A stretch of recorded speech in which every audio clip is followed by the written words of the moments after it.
Hello दोस्तों, नमस्कार। हमारे चैनल पर आपका स्वागत है। हमारी आज की कहानी का सार है, पापी लोगों को पाप करते देख भगवान चुप क्यों रहते हैं। ये वीडियो सभी के लिए लाभदायक है, तो प्लीज़ आप लोग इसको ध्यान से सुनिएगा। पसंद आए तो लाइक कीजिएगा और कमेंट में जय श्री हरि बोलिएगा। Thank you. हमारे प्रिय दर्शकों, इस वीडियो को ध्यान से सुनना चाहिए। इस वीडियो में बताई गई बातों पर अमल कीजिए। यह वीडियो लाखों लोगों की सोच को बदलने वाला है, बस इसको पूरा सुनिए। कई जनों को तो ये कहते सुना है कि अरे वो तो बड़ा दुष्ट और हैवान प्रवृत्ति का आदमी है, वह बहुत बड़ा पाप कर रहा है। वो हमेशा लोगों के साथ अत्याचार करता है, भगवान उसे कभी दंड नहीं देते। वो तो धन दौलत से बढ़ता जा रहा है। आखिर ये सब भगवान को दिखाई नहीं देता क्या? भगवान अपनी आंखों के सामने पाप होता हुआ कैसे देखते रहते हैं? इस प्रकार तो लोगों का भगवान पर से विश्वास ही उठ जाएगा। दर्शकों, इसके लिए मैं आपको दो कारण समझाऊंगा कि भगवान पाप होते हुए कैसे देखते रहते हैं। तो चलिए पहले सुनते हैं ये छोटी सी कहानी। दर्शक बंधु, किसी गांव की बात है। उस गांव में भगवान विष्णु का एक बहुत ही सुंदर मंदिर बना हुआ था। मंदिर की देखभाल के लिए उसी गांव का एक व्यक्ति सेवक लगा हुआ था, जो सुबह शाम मंदिर की साफ सफाई करता था और दोनों समय स्नान ध्यान से निवृत्त होकर भगवान की पूजा अर्चना करता था। वो आदमी बहुत ही निर्धन और दुखी था। मंदिर पर आने वाले श्रद्धालुओं द्वारा उसे जो कुछ दान दक्षिणा दे दी जाती थी, वो उसी से अपने परिवार की गुजर चलाता था। मंदिर परिसर में काम करते करते वो अपनी जिंदगी से जुड़ी निजी शिकायतें भगवान की प्रतिमा के सामने खड़ा होकर करता रहता था। कभी घर की बातें, कभी परिवार की बातें, कभी दुनियादारी के उल्हाने। एक दिन की बात, वो भगवान की प्रतिमा के सम्मुख खड़ा होकर कुछ शिकायतें भगवान से कर रहा था कि हे भगवान, आपकी जिंदगी कितनी आरामदायक है। आप तो बस मंदिर में एक जगह आराम से खड़े रहते हैं और लोगों की प्रार्थनाएं सुनते रहते हैं। कोई तुम्हें लड्डुओं का भोग लगा जाता है, कोई प्रसाद चला जाता है। तरह तरह के मिष्ठान और पकवान भी आपको यहीं खड़े खड़े खाने को मिलते रहते हैं। तुम्हारा जीवन कितना आसान है और मेरी जिंदगी कितनी कठिन है। छोटी सी जिंदगी है, उसमें हजार तरह की व्याधियां भरी पड़ी हैं, हजार तरह की परेशानियां दे दी हैं। दिन भर कड़ी मेहनत करता हूँ, तब कहीं 2 समय का खाना मैं अपने परिवार के लिए जुटा पाता हूँ। पापी पाखंडियों को देखो, दिन रात बुरे कर्मों में प्रवृत्त रहते हैं, फिर भी मौज की जिंदगी जी रहे हैं। हे भगवान, यदि मेरी जिंदगी भी आपकी तरह होती तो मेरा जीवन कितना खुशहाल होता। अपने उस सेवक की ऐसी बातें सुनकर भगवान से रुका नहीं गया। वे मूर्ति में से ही प्रकट होकर कहने लगे, हे वत्स, तुम गलत सोच रहे हो। तुम जैसा सोच रहे हो वैसा नहीं है। दूर से देखने पर सबका जीवन अपने जीवन से अच्छा दिखाई पड़ता है। जब हमें उसकी वास्तविक जिंदगी का पता चलता है, तब समझ में आता है कि ये तो मुझसे भी गया गुजरा जीवन जी रहा था। तुम मेरी जिंदगी को आसान समझ रहे हो, मेरा जीवन उतना आसान नहीं है जितना तुम समझ रहे हो।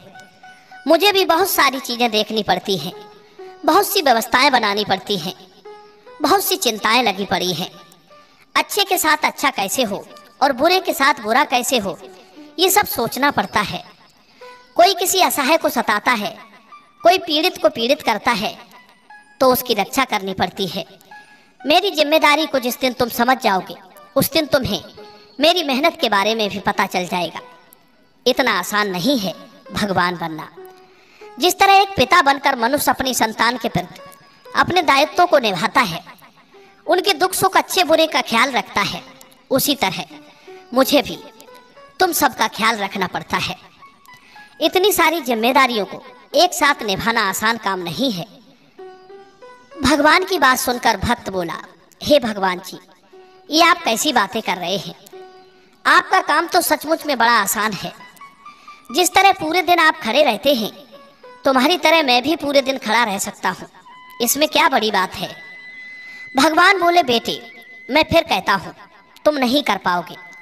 मेरे इस कार्य में बड़े धैर्य की आवश्यकता पड़ती है और मनुष्य में इतना धैर्य नहीं है कि वो परिणाम घोषित होने तक रुक पाए। मनुष्य के अंदर ये कमजोरी होती है कि वो थोड़ा सा सुख पाकर घमंड से भर जाता है। और जरा भी दुख पड़ गया तो टूट कर बिखर जाता है।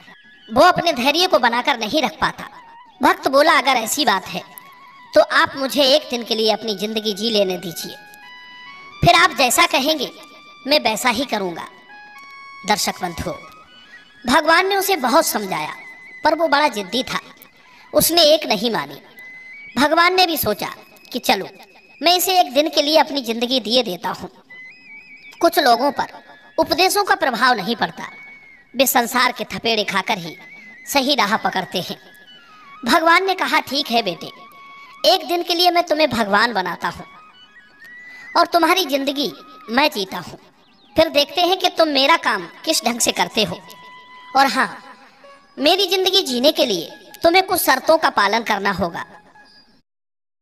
इस वीडियो में आगे बढ़ने से पहले मैं आज आपको एक ऐसे प्रॉफिटेबल ट्रेडिंग प्लेटफॉर्म के बारे में बताने वाला हूँ जिसका नाम है गुरु ट्रेड 7। ये एक ऑनलाइन प्रॉफिटेबल ट्रेडिंग प्लेटफॉर्म है जिसपे 1 मिलियन से भी ज्यादा यूजर्स भरोसा करते हैं। बल्कि अगर आप एक बिगिनर हो या आप एक प्रोफेशनल हो, आपको इसमें एक डेमो अकाउंट दिया जाता है जिसमें कि आपको 10,000 रुपीज दिए जाते हैं, जिससे आप ट्रेडिंग प्रैक्टिस कर सकते हो। यहाँ पे आपको काफी सारे पॉपुलर ट्रेडिंग एसेट्स मिल सकते हैं जिसपे ट्रेड करके आप बहुत सारा पैसा कमा सकते हो। जैसे कि आप स्क्रीन पे देख सकते हैं कि मैं यहाँ पे ट्रेड कर रहा हूँ एंड मैंने 50 रुपीज लगाए हैं कॉल पे। तो कहने का मतलब ये है कि अगर मेरा ग्राफ ऊपर जाएगा तो मुझे प्रॉफिट होगा एंड मेरा ग्राफ नीचे जाएगा तो मुझे लॉस हो जाएगा। गाइस ये देखो, हमारा ग्राफ चलना स्टार्ट हो चुका है एंड ये देख लो गाइस, ये ऊपर जा रहा है एंड ग्राफ हमारा ऊपर चला गया एंड हमें 35 रुपीज का प्रॉफिट हो गया गाइस। मतलब गाइस टोटल हमारा हो गया 85 रुपीज। गाइस मोस्ट इंपॉर्टेंट चीज कि इसमें आपने डिपॉजिट कैसे करना है। डिपॉजिट करना बहुत ज्यादा इजी है। मिनिमम अमाउंट जो है डिपॉजिट का वो है 100 रुपीज।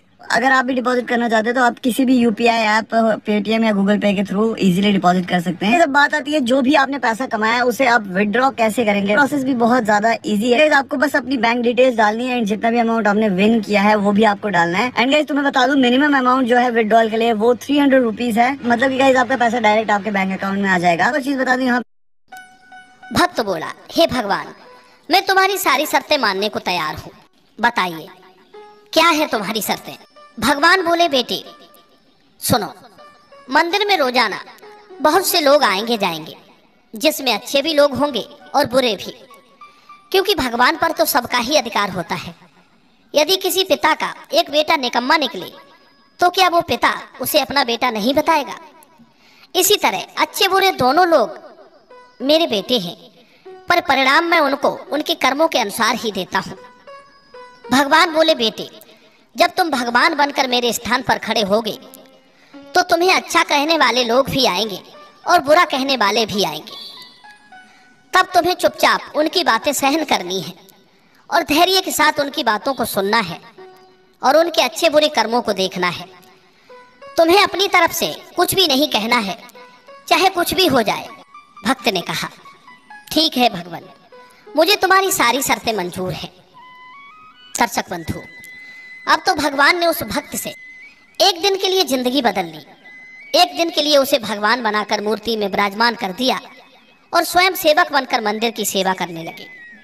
हुआ ये, जब 1-2 घंटे का समय बीता तो क्या देखते हैं कि शहर का एक धनी सेठ उस मंदिर में माथा टेकने के लिए आता है और वो भगवान के आगे हाथ जोड़कर प्रार्थना करता है कि हे ईश्वर, मैंने करोड़ों रुपए लगाकर एक बहुत बड़ी फैक्ट्री का निर्माण कराया है।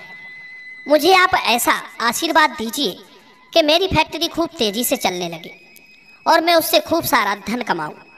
दर्शकों, वो सेठ अपनी बात कहने के बाद माथा टेकने के लिए नीचे के लिए झुका तो उसकी जेब से पैसों से भरा बटुआ निकलकर जमीन पर गिर पड़ा।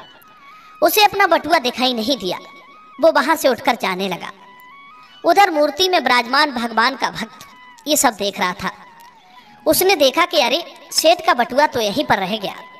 एक बार को तो उसके मन में आया कि क्यों ना इस सेठ को आवाज लगाकर उससे कह दूं कि उसका पैसों से भरा बटुआ तो यही छूटा जा रहा है। लेकिन फिर उसे भगवान की शर्त याद हो आई कि भगवान ने कहा है कि चाहे अच्छा हो या बुरा तुम्हें बोलना नहीं है, तुम सिर्फ उसे देखते रहना। यही सोचकर भगवान बना हुआ वो भक्त चुपचाप खड़ा देखता रहा। तभी उस मंदिर में एक बड़ा ही गरीब आदमी आता है। वो गरीब आदमी भगवान की प्रतिमा के सामने खड़ा होकर कहता है, हे भगवान, मैं बहुत गरीब आदमी हूँ। इस गरीबी में मैं बड़े दुख का जीवन जी रहा हूँ। परिवार का पेट पालना भी मुश्किल हो रहा है। घर में माँ बीमार है, उसके लिए इलाज के लिए पैसे नहीं हैं। कहाँ से व्यवस्था करूं? कुछ समझ नहीं आ रहा है कि आगे का जीवन कैसे चलेगा। आज मेरी जेब में मात्र 10 रुपए हैं। इनसे तो ना एक समय का राशन ही आ पाएगा, ना माँ की दवाई। कुछ कृपा कर दो भगवान, जिससे मेरी जरूरतें पूरी हो जाए। दर्शक बंधु, इतना कहकर वो आदमी वहां से जाने को हुआ। तभी उसकी नजर पैसों से भरे उस बटुए पर पड़ी। उसने झट से बटुआ उठा लिया और उसमें बहुत सारे पैसे देखकर वो मन ही मन खुश होने लगा और भगवान को धन्यवाद देने लगा कि हे भगवान, आप वास्तव में बड़े महान हो। आपने मेरी प्रार्थना इतनी जल्दी ही सुन ली। इन पैसों से अब मैं अपने परिवार के लिए राशन की व्यवस्था करूंगा और माँ का इलाज कराऊंगा। दर्शक बंधु, भगवान को धन्यवाद देकर वो वहां से जाने लगा। उधर भगवान बनकर प्रतिमा में समाया हुआ भगवान का भक्त सोचने लगा कि अरे, यह बटुआ तो सेठ का है और ये गरीब आदमी उसे उठाए लिए जा रहा है। एक बार को तो उसके मन में आया कि आवाज देकर इसे बता दूं कि ये बटुआ उसका नहीं बल्कि सेठ का है, जो वो उसे लिए जा रहा है। लेकिन तुरंत ही उसे भगवान की वो शर्त याद हो आई कि भगवान ने तो मुझे बोलने के लिए मना किया है। इसलिए वो चुपचाप मौन बनकर खड़ा रहा। गरीब आदमी के जाने के बाद मंदिर में एक व्यक्ति और आता है। वो तीसरा व्यक्ति एक सैनिक था जो 1 महीने के लिए युद्ध पर जा रहा था। वो मंदिर में भगवान से इतनी प्रार्थना करने आया था कि उसकी यात्रा सुरक्षित रहे, वो 1 महीने के बाद सकुशल अपने घर लौट आए। वो सैनिक प्रार्थना कर ही रहा था तो क्या हुआ, कम से कम किसी गरीब का कुछ भला हो जाता और उस सेठ के कुछ पाप भी कम हो जाते। तुमने उस सैनिक को बचाकर भी बहुत बड़ा अन्याय किया है। वो सैनिक अपने राजा के साथ युद्ध में जाकर एक कमजोर देश का राज्य हड़पने वाला था। जानते हो उस युद्ध में कितने निर्दोष मारे जाएंगे। तुमने उसे बचाकर अन्याय किया है। भक्त को भगवान की बात सुनकर बड़ा पश्चाताप हुआ। कहने लगा, भगवान, मैं तो वही देख पा रहा था जो मेरी आंखों के सामने हो रहा था। उसके पीछे की सच्चाई कुछ और होगी, ये मैं नहीं देख पा रहा था। कहने लगा, भगवान, दुनिया को सिर्फ आप ही चला सकते हैं, क्योंकि आप जीवन के हर पहलू को अच्छी तरह से देखभाल कर कार्य करते हैं। आप जो करते हैं अच्छा ही करते हैं। गलत तो हम हैं जो जीवन की वास्तविकता को समझ नहीं पाते, उससे पहले ही आप पर दोषारोपण करने लगते हैं। जब हमारे साथ कुछ गलत हो रहा होता है या हमारे हिसाब से कुछ नहीं होता है तो उस समय हम अपना धैर्य खोकर भगवान पर कटाक्ष करने लगते हैं, उन्हें दोष देने लगते हैं। हम ये समझ नहीं पाते कि हमारे साथ हो रहे गलत कार्य में भी भगवान की कोई ना कोई योजना छुपी हुई होती है, जो आगे चलकर हमारे लिए हितकर साबित हो सकती है। समझदारी इसी में है कि हमें गंभीरता पूर्वक कार्य के अगले पिछले परिणाम को सोच लेना चाहिए। यदि आपके साथ आपकी मर्जी के अनुसार कुछ नहीं हो रहा है तो उसमें भगवान की मर्जी समझना चाहिए, और भगवान जो करता है वो अच्छा ही करता है। दर्शक बंधुओं, अब बात करते हैं उन 2 कारणों की जिनकी वजह से भगवान पाप होते हुए देखकर चुप रहते हैं। पहला कारण तो ये है कि भगवान तब तक आपकी मदद नहीं करेंगे जब तक आप दुनिया वालों पर आश्रित रहेंगे। जिस दिन आप भगवान पर निर्भर हो जाएंगे वे आपकी मदद के लिए जरूर आएंगे। दुनिया वालों पर और परिवार वालों पर आश्रित होने के कारण भगवान ने द्रौपदी की भी लाज नहीं बचाई थी। जब तक उसे लग रहा था कि मेरे बुजुर्ग भीष्म पितामह, द्रोणाचार्य, कृपाचार्य, विदुर और मेरे 5 शूरवीर पति मुझे अपमानित नहीं होने देंगे, तब तक उसने भगवान को याद नहीं किया, और ना तब तक भगवान श्री कृष्ण ने उसकी मदद के लिए आगे आए। वे तो इंतजार देख रहे थे कि द्रौपदी कब अपने परिवार वालों को भुलाकर मुझे पुकारे और मैं जाकर उसकी लाज बचाऊं, और हुआ भी यही। परिवार की आस छोड़कर द्रौपदी ने अंत में भगवान कृष्ण को ही समर्पित हुई और उन्हें आवाज लगाई। तब भगवान ने बिना देरी किए उसकी लाज बचा ली। दूसरा कारण है, भगवान प्रारब्ध कर्म भी देखकर चलते हैं कि किसको कहां पर। कहते हैं अगर हम भगवान पे विश्वास रखें तो भगवान हमारा साथ जरूर देंगे। तो दोस्तों, अगर आप लोगों की कहानी पसंद आई हो तो ज़रूर कमेंट कीजिएगा। Thank you.